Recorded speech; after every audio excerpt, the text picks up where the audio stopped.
गुरुवार को कांग्रेस के झारखंड प्रभारी अब्दुल गनी मीर धनबाद में थे। धनबाद लोकसभा समन्वय समिति की बैठक हुई।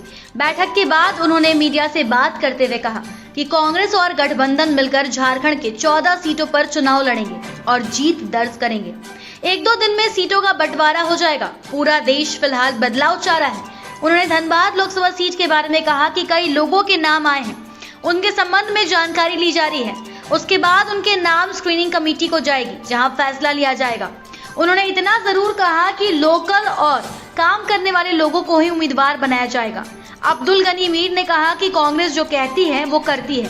राहुल गांधी ने भारत जोड़ो न्याय यात्रा निकाली है और वो 5 गारंटी देने की घोषणा कर रहे हैं, जिसका बहुत ही सकारात्मक असर जनमानस पर पड़ रहा है।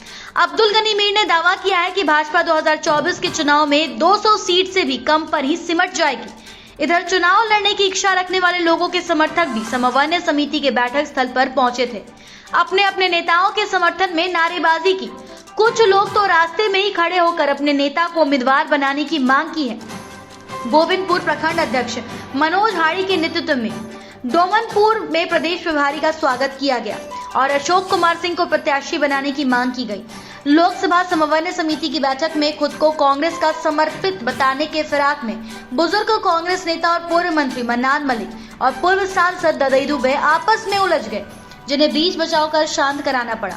पूर्व केंद्रीय मंत्री सुबोध कांत सहाय ने कहा कि झारखंड में गठबंधन को बहुत लाभ मिलेगा।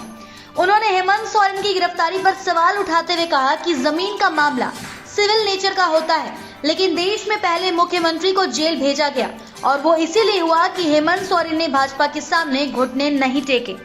झारखंड में लोगों को गुस्सा है कि किस तरह से फंसा के जमीन के मामले में कभी क्रिमिनल चीज नहीं होता है।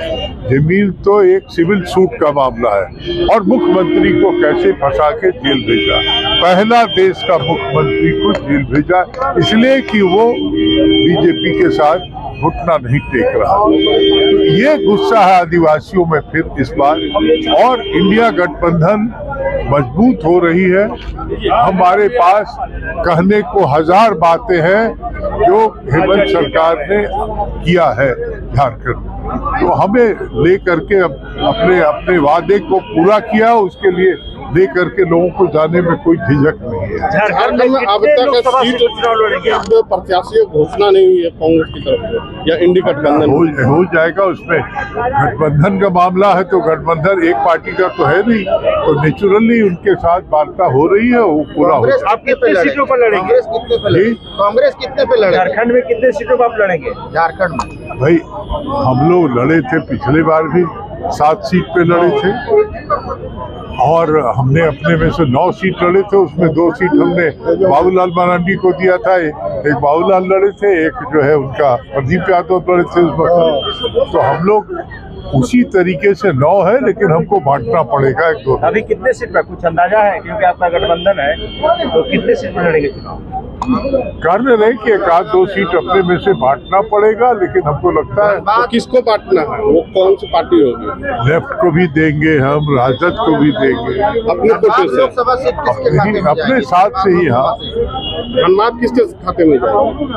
धनबाद हम लोग प्रत्याशी लेकिन घोषणा नहीं हो रहा, स्थानीय मांग है। अच्छा, जो बड़ा मजबूत है और बड़ा है वो तो अपना प्रत्याशी ढूंढ रहे हैं। भाजपा का इंतजार आप भी कर रहे हैं? उसी का इंतजार तो आप नहीं कर, उसकी रणनीति का ही नहीं। जब वही ढूंढ रहे हैं तो वो कितना मजबूत है, हाँ देख लीजिए।